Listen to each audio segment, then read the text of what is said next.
So thanks, Liz, and thanks, Frank Gathering, for flying me down from the frozen wasteland that is Canada,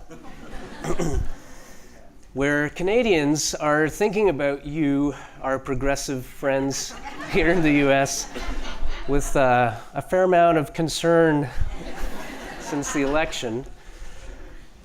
But I have hope, because I'm working week in and week out with folks campaigning for social justice and fighting to make the US a better place. And I know there's a lot of work to do these days, but I am so inspired by the amount of mobilization and energy that has just happened in the past year.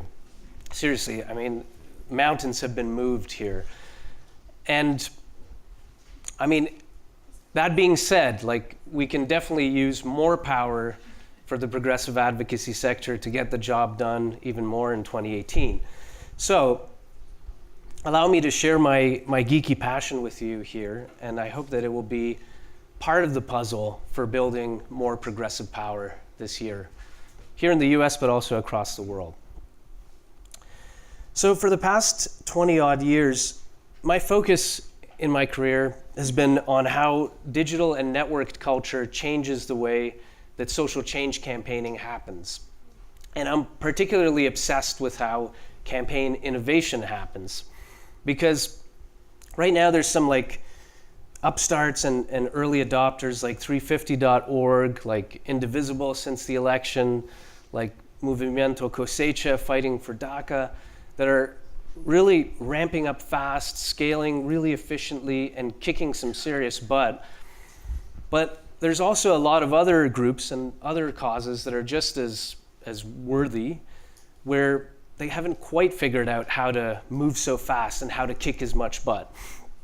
So the question is, how can we spread campaign innovation more evenly throughout the progressive advocacy sector?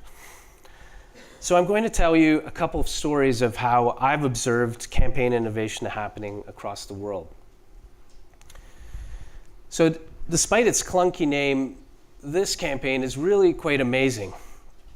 The Support Don't Punish campaign is a campaign that fights for better drug policies, more humane drug policies across the world, which is really like the direct opposite of the war on drugs, which some world leaders still think is a good idea. But anyways, from a campaign geek perspective, here's what I think is really cool about this campaign. Last year, they managed to pull off actions in over 200 cities across the world. And this campaign is only 5 years old, so it's gone from 0 cities to over 200 cities in just 5 years, which is already pretty impressive. And those events across the world, they're all run through distributed organizing, which means that central staff set up a digital toolkit, they give some support through communications, but really local leaders, volunteers and supporters pick up the stuff and totally organize their local events and run the show locally in their cities across the world, which is innovative and super efficient. And just to show you how efficient that is, the central staff that are managing this network of over 200 cities participating, those are just 5 people based in London that run the whole show. And those 5 people are not crackerjack campaigners or like high-flying consultants that were flown in to do this thing. They're like young policy wonks, working for the International Drug Policy Consortium. So how did those young policy wonks pull off such an amazing campaign? So I spoke to Jamie Bridge, one of the organizers there, and he told me that they based the campaign after having seen the Robin Hood tax campaign roll out across the UK. And for those who haven't heard of it, the Robin Hood tax campaign was kind of like a UK offshoot of Occupy. It was a campaign to fight the financial sector excesses. And it was also set up and run through distributed organizing. The campaign idea was offered through a website and spread around, but people would basically take the idea and set up their local events across the UK. And it was very successful. So the international drug policy folks looked at that campaign and basically modeled their Support Don't Punish campaign on the Robin Hood tax campaign, which is cool but really not as easy as it sounds, because this is like reverse engineering something where you look at a model that's out there, you figure out exactly how it works, you break down the pieces, and then you're confident enough to build out a whole new campaign. You're confident enough that you've got the recipe right to build a real campaign and deploy it into the world with resources. So that takes an enormous amount of guts, and really is not something that most campaigners in other groups around the world are ready to do. So I'll give you another story, the Stop Adani campaign, which is, in my view, like an example of forward engineering. So building a campaign based on a model drawn from best practices, but that has already been put together. So it's really one step easier than what Support Don't Punish did.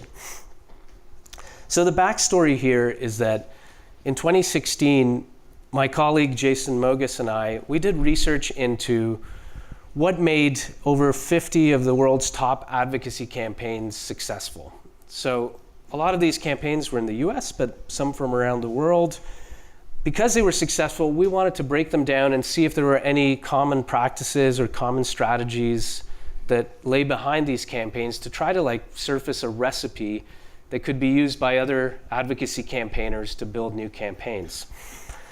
So the result of all this research was that, yes, we did find a common pattern, and that pattern was broken down into 4 principles. So the short version of that is that all of these successful campaigns opened up to people power and let their supporters lead and take on more responsibilities, like distributed organizing, like the distributed organizing model I talked about. They were also often groups that worked across networks and across movements to build synergy around their causes. And then there were 2 centrally planned areas that most campaigns shared strengths in.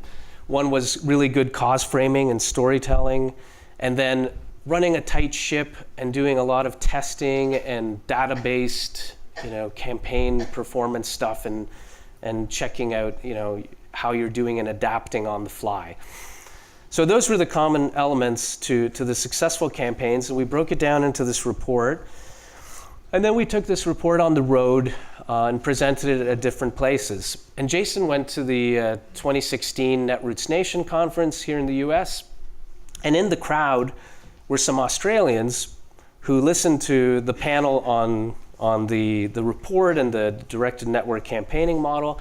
And they said, that is what we need to build our new climate campaign on.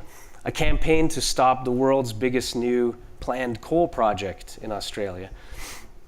And so Jason was basically invited to join their campaign design team, and together they built out this new campaign based on this model that had been extracted from all of these, successful campaigns. And a year since the Stop Adani campaign is launched, it's really become quite a powerful campaign. In fact, you could say it's like Australia's most powerful advocacy campaign at the moment. There are groups all over the country starting up local actions. NGOs are involved and are amplifying everything. And there's an explosion of creative energy happening. And most importantly, all this people power leveraged by the Stop Adani campaign has actually changed the politics around the mine, which used to be kind of a done deal because Australia is like a fan of coal, like Trump. But now it's like the project is actually in danger thanks to this campaign. So that's cool. But just pulling back to campaign innovation, what can we learn from the Stop Adani campaign and the Support Don't Punish campaign? Well, my view is that those campaigns, they both based their campaign design on the successful practices of a previous campaign or several campaigns that had rolled out in real life.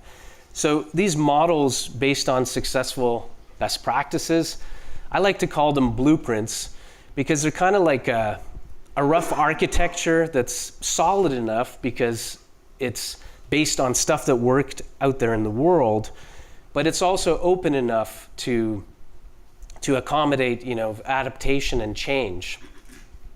And it would be great if we could release more blueprints like this out into the world. So as it happens, I'm working with a group of awesome campaigners, some folks from ACLU and Indivisible here in the US, but folks from Canada and Australia and the UK. And we are working together. We live on Google Docs. We're putting together best practices and seeking what campaigners want answered and trying to build out blueprints to help accelerate social change. So those of you who are interested in this, I'd love to see you in the Dissect session I do afterwards, where I'll dig into this further. And thanks, Frank, for giving me a chance to geek out with you all, and look forward to one-on-one conversations the next couple of days.